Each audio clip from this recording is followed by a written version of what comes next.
Halo teman-teman, untuk Anda yang memiliki permasalahan dalam hal menggunakan sensor Max 30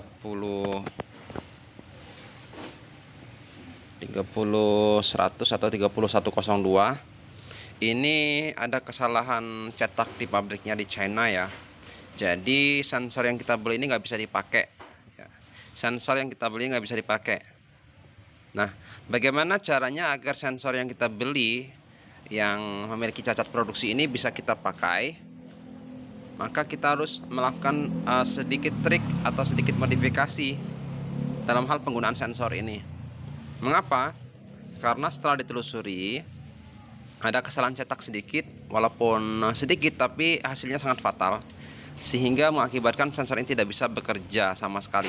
Nah, teman-teman, ini pun ada dua macam sensor ya yang pernah kami dapatkan. Satunya itu yang ada cap, ada tutup plastik bagian atas itu, dan satunya itu polos, nggak ada tutup sama sekali.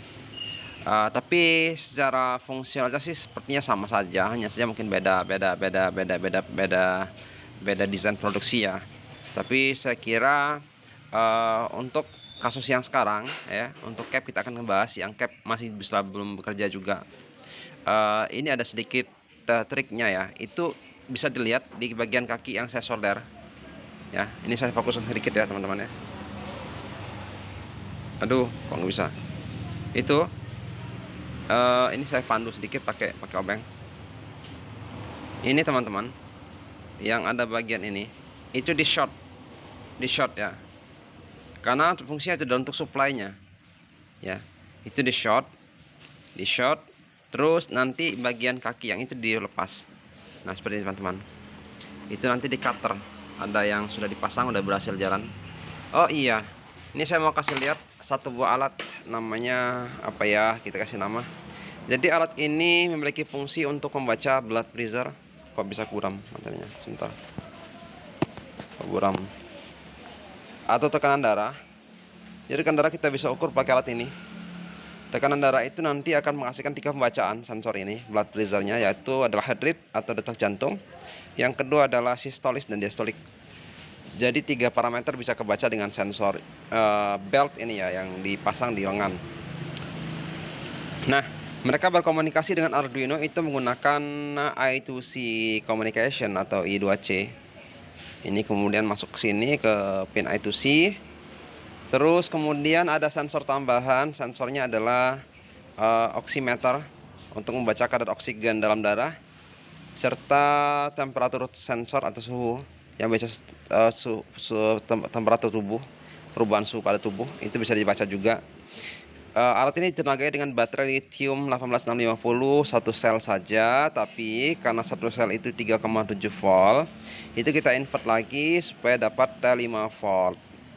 Ini ada ESP8266 yang terhubung dengan LCD, OLED sorry, bukan LCD. Ini ada tampil awalnya, loading awal, WiFi, diminta koneksi ke WiFi karena alat ini bekerja secara IoT Internet of Things untuk database serta data log datanya ya.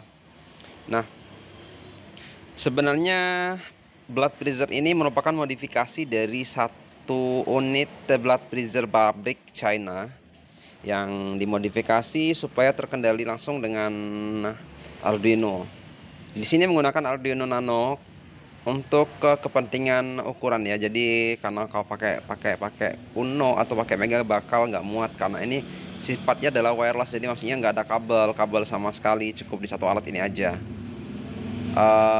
Dan di sini fitur-fiturnya terdapat fitur tambahan berupa saklar on off serta measurement begin atau akan mulai melakukan pengukuran yang diawali dengan pengukuran blood pressure, menghasilkan pembacaan detak jantung atau denyut nadi, heart rate, kemudian systolis dan diastolik.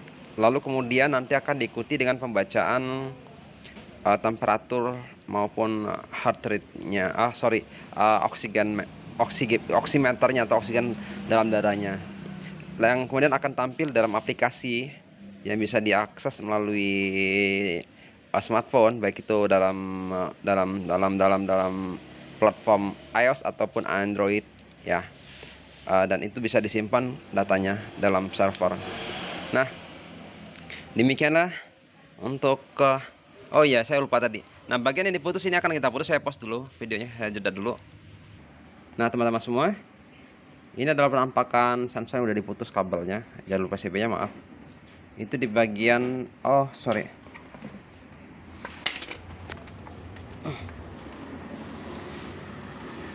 Nah, ini tepat di bagian sambungan yang tadi kita putus ya. Itu bisa kelihatan tuh, ada bagian yang diputus di bagian ini, teman-teman. Nah, dengan begitu maka sensor ini baru bisa akan kerja. Tapi ya menurut saya setidaknya ya si pabrik pembuatnya harusnya memperbaiki dulu, revisi lagi. Yang langsung dijual begitu aja, karena bikin bingung cara pemasangan kok nggak bisa kerja, padahal seharusnya sih bisa kerja. Oke, terima kasih teman-teman. Untuk Anda yang memerlukan konsultasi pembuatan alat ataupun pemrograman bisa komentar di bawah ya. Siapa tahu bisa kasih solusi. Terima kasih.